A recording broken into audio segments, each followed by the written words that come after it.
This week, Adrian the Canadian and the motor maniacs at his local cruise. Richard Fiennes finds a rare Triumph prototype, and the Kit Man takes an RS200 to the road.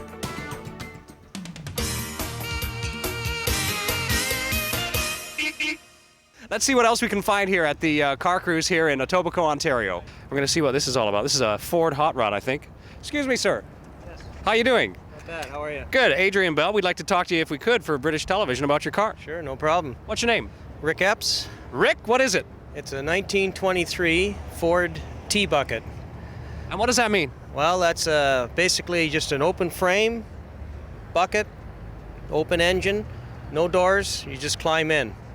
So it is licensed for the road. You drove it in. It's licensed, has lights, brakes, has signals, all the facilities that has to be street legal and that Sure. sort of thing. And how long have you owned the car? I've had this about 7 years now. Where did you find it? What's the story and history about it? Well, I've always been interested in old vehicles. So we started with this model here. I just bought the frame and the bucket, and then I just put that on top, started from there, and then rad engine, and you detail the front and the back the way you want, that sort of thing. So let me get this right. Is it a kit car or is it an original car from way back when? No, it's original as far as the frame, and the bucket is fiberglass. It's not steel. It's Okay. a fiberglass bucket. They run a lot of these on the beaches in California. That's right. I've seen them in movies, I think. That's right. Yeah. So what kind of engine is this? It's shiny like a new pin. Well, it's lots of chrome on there. That's a 350. It's running about 375 horsepower. Right. So what's the top speed of this car? Well, this car with the frame and that is a very light car. It's only about 1,700 pounds total. Wow. So top speed usually, I've had this up around 100 mile an hour. That's about as fast as I'd want to go in it. Well, this is it. Eh? We're not indie drivers, so it's kind of difficult to get those speeds. But there's different, every vehicle's got its different qualities and speeds and capabilities and that sort of thing, This is a very special car for British viewers that will be seeing this, and European viewers, because I don't think many people will have seen a car like this up close. Is that right? Yeah. I mean, this kind of thing is a very, very rare sight in England.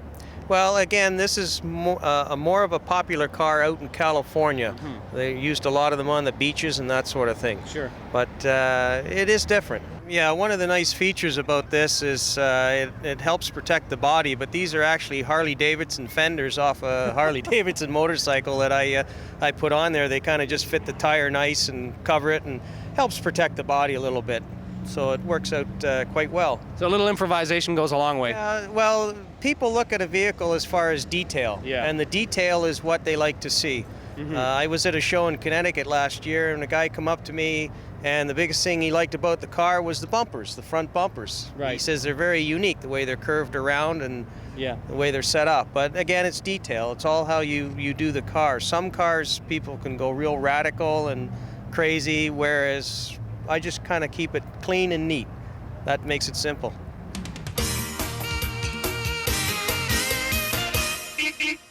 Hi, welcome to Richard Fiennes and Fiennes Finds, where every week I will be finding very interesting, unusual motor cars or motoring related paraphernalia, be that models, posters, anything like that. This week we're at a Brooks auction in Olympia, where I found two extraordinary Triumph motor cars. This particular car was styled by Triumph's in-house designer, Walter Belgrove, hence the little B badge behind the right front wheel. As I said, it replaced the previous Bergerac style Roadster. The engine was slightly uprated, top speed 85 mph, but remember this is 1950 we're talking, and so that was pretty quick in those days. Very streamlined shape, as I think you'll agree. Perhaps he went out to America on holiday a few times and was influenced by the streamlined cars that were coming into America around that time.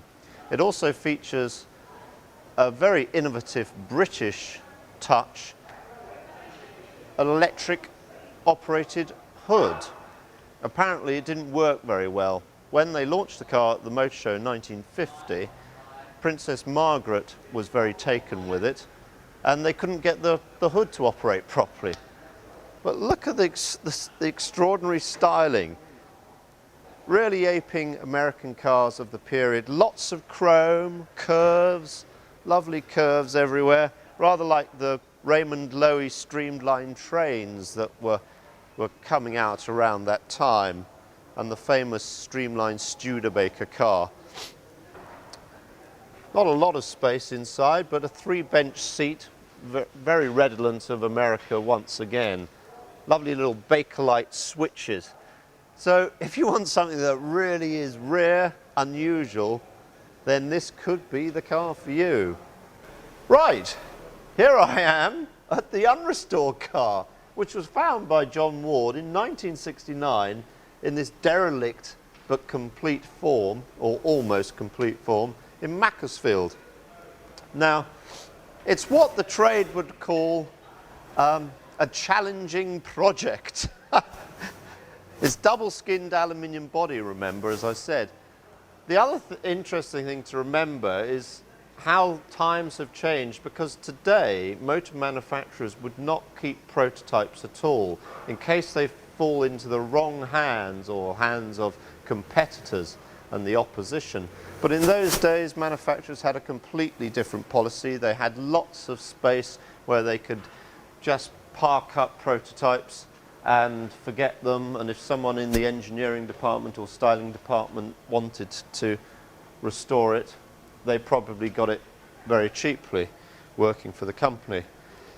Extraordinary to note that it had a hidden fuel filler flap and this huge clamshell boot lid, which actually takes in most of the rear wing, giving you easy access to the boot. Shame motor manufacturers don't actually design boots of cars like that today. But as you can see, it is what many of you would rightly consider a bit of a wreck. But believe you me, some genuine Triumph enthusiast with a large enough garage within a number of years would probably restore this to as good as, if not better condition than the restored car we looked at earlier.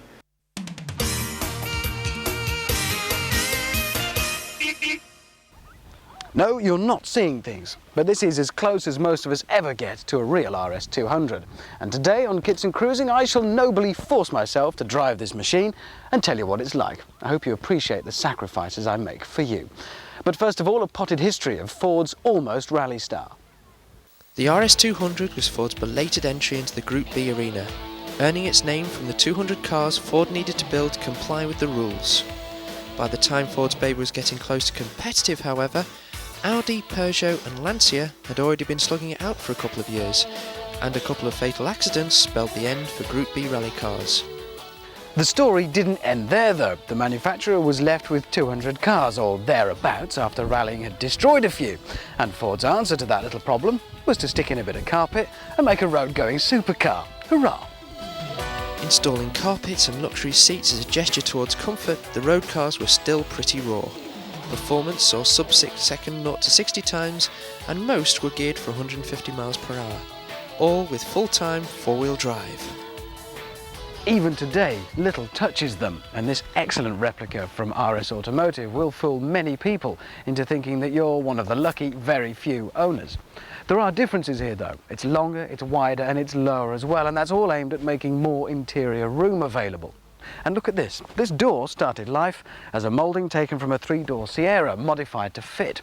And before you tut at such a blatant shortcut, let's remember, shall we, that that's exactly what Ford did with the original. Open that door, take a look inside, and we're confronted with the dashboard from a Sierra. Well, yes, but then so are real RS200 owners. You can start to see what I'm getting at, can't you? Of course, you're now going to turn around and say, but surely you can't fit the original running gear, can you? Well, no, that would be slightly costly. But if you're going to use the dashboard from a Sierra, you might as well use some of the other bits. So underneath me, we have the steering and suspension from the old Stager. Oh, and behind me, we have a Cosworth unit tuned to 360 brake horsepower mated to a Renault transaxle. So it should go some then.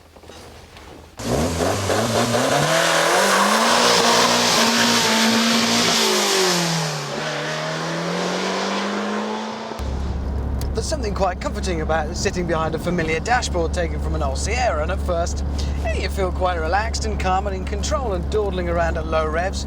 It's a very easy car to drive. But as soon as the turbo comes on at certain revs, things become a little bit trickier. And all of a sudden you become aware this is no shopping car. It's a very serious piece of kit, and a very well sorted piece of kit. It feels solid, the suspension feels just right, the ride is purposeful. This is a car you really could learn to drive quite hard.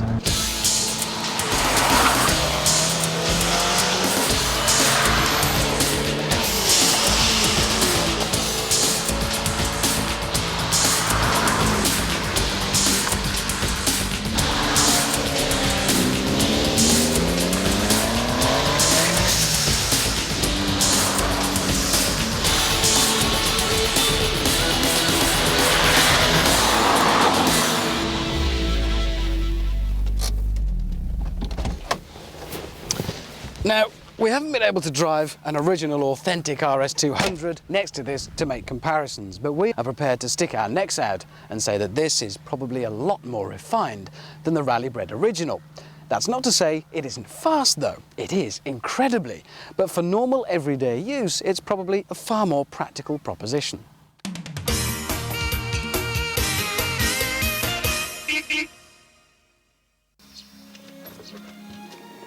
Meet Mr. Smith and Mr. Jones. They both live in a little village within commuting distance of the big city.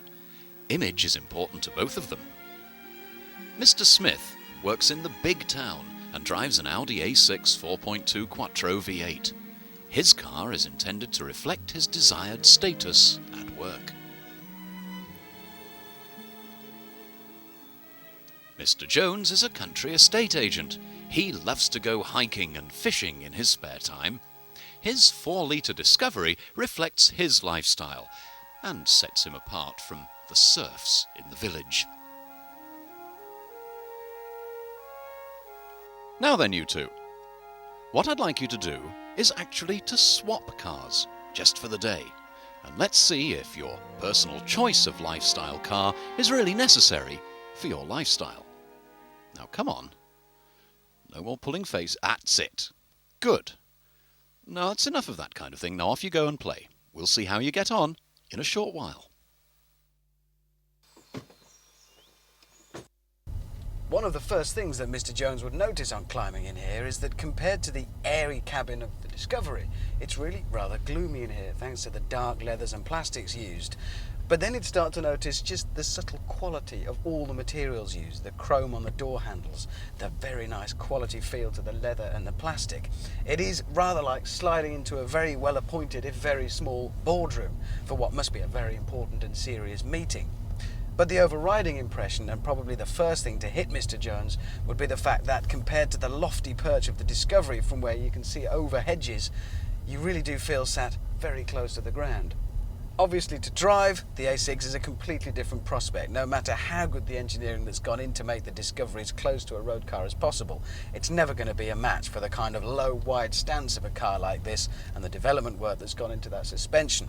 It really is a very different driving proposition. It uses its V8 very, very differently, applying the power, yes, through four wheels, but in a very different way. It's a much more sporty drive. It's much happier belting along either country roads or motorways, but particularly big motorways. Well, having rid myself of the constraints of a jacket and tie, the first thing that Mr. Smith notices on stepping into the Discovery is that, of course, it's higher. It also feels a lot roomier, a lot airier, a lot lighter. The fabric and trim all round is more brighter than the sombre Audi. It's very comfortable. You can see this as a cruiser on the motorway doing 90 or so.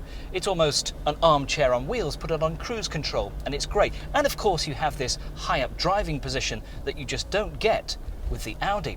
Performance-wise, it's not bad. It can nip quite easily through this 5-speed gearbox. Handling, though, is another matter. Try and push this hard down country lanes like the Audi, and you may come unstuck.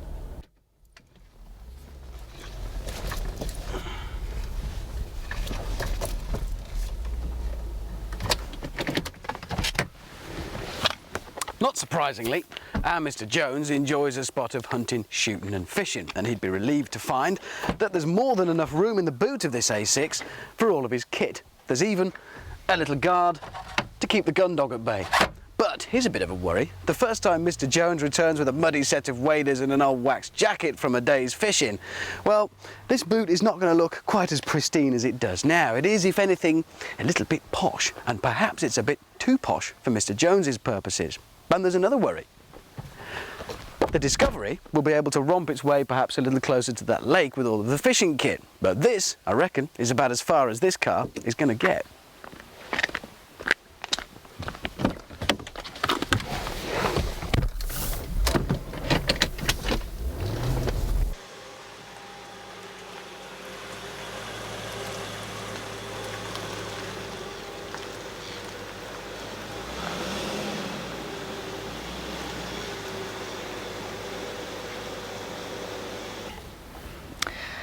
I do hope that Mr. Jones is looking after my Audi, not getting it too dirty. Now, as you can see, the Discovery is still a very big car. It's actually not quite as long as the A6 Avant, which is interesting, but it's wider and it takes a fair bit of manoeuvring to get it in and out of tight car parking spaces like this. But once you get it in, well, have a look at the rear space. Smart. 2 individual child seats. They're smart as well.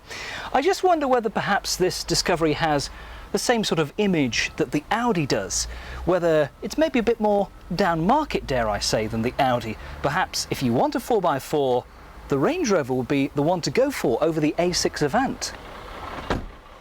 Whoa! I think one thing Mr. Jones would definitely enjoy is accelerating from 0 to 60 miles an hour in 7.1 seconds, which in a car this size is pretty impressive, even though it is nowhere near as big as the Discovery.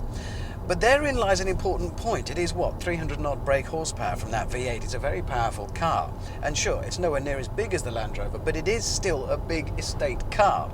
And there are some moments on country lanes when perhaps all that extra power and extra speed is more likely to get you into trouble than you would do in the Land Rover. You're going to be going faster than this on occasions, and there are moments when I certainly wouldn't like to meet a tractor coming the other way.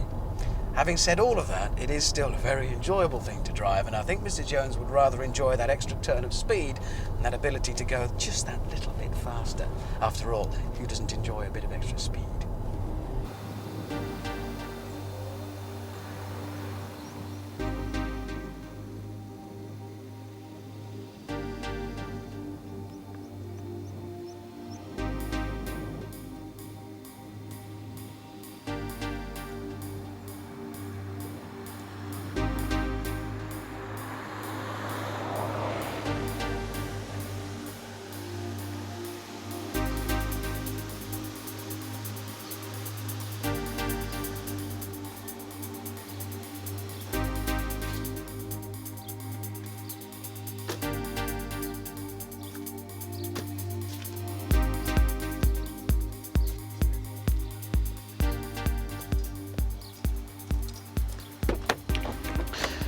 I really enjoyed the Audi, but I think Mr. Jones is going to miss a few things about his old Discovery. For a start, you're not going to be worried about getting the thing mucky, and there are definite advantages to that high-up driving position in this lofty, airy cabin.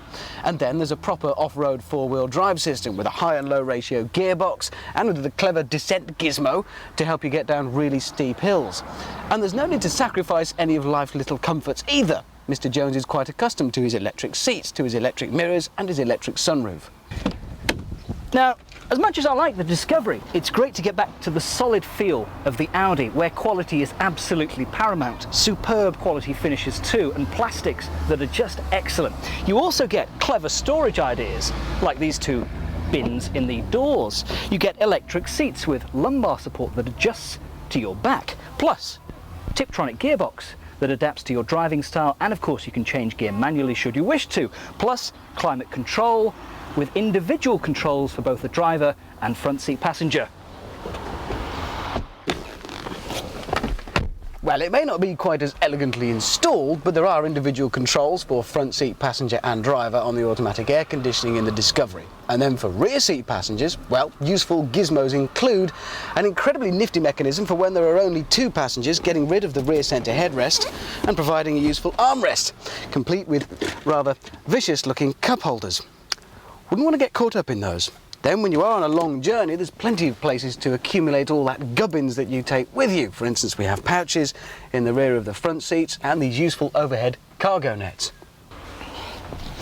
Now, although you don't get the high-up seating position of the Discovery in the Audi, obviously, back here is a very civilised place. After all, who needs to look over hedges when you can relax back here with a centre armrest, absolutely perfect, which also has a centre storage area, 2 individual cup holders as well for rear seat passengers. It's just a civilised place to spend a few hours on a long journey, and there are some clever touches back here. And it's also back here that quality is absolutely paramount, along with some very clever touches. For instance, quality carpet that wouldn't look out of place in some people's living room. Heaven forbid putting a pair of muddy wellies on there or boots. Also chrome handles and chrome hooks for keeping luggage safe. A damped 12-volt adapter socket there. And it's not just the Discovery that can come with 7 seats, because the A6 Avant can have an optional set of rear-facing child seats, which makes a grand total of 7 people to carry. Well, it may not quite so closely resemble the luxurious business departures lounge at a comfortable airport, but it is nevertheless pretty pleasant in here in a gentleman's club sort of way, and it is, after all, an off-roader. Now, there's accommodation back here for another 2 people, and it's extremely clever. When you don't need it, it stows away thus, with the headrest folding up into the roof and the rear seat folding sideways into the boot space itself. When they are in sight, then the rear seat passengers have luxurious little touches like their own individual cup holders and tray down by the side, and even control for each person over the CD player. And I call that rather clever thinking. So there we are. Mr. Smith and Mr. Jones can both be assured that they have cars which are certainly built to last, despite a £10,000 or so price difference. The question is, would they ever agree on which to buy?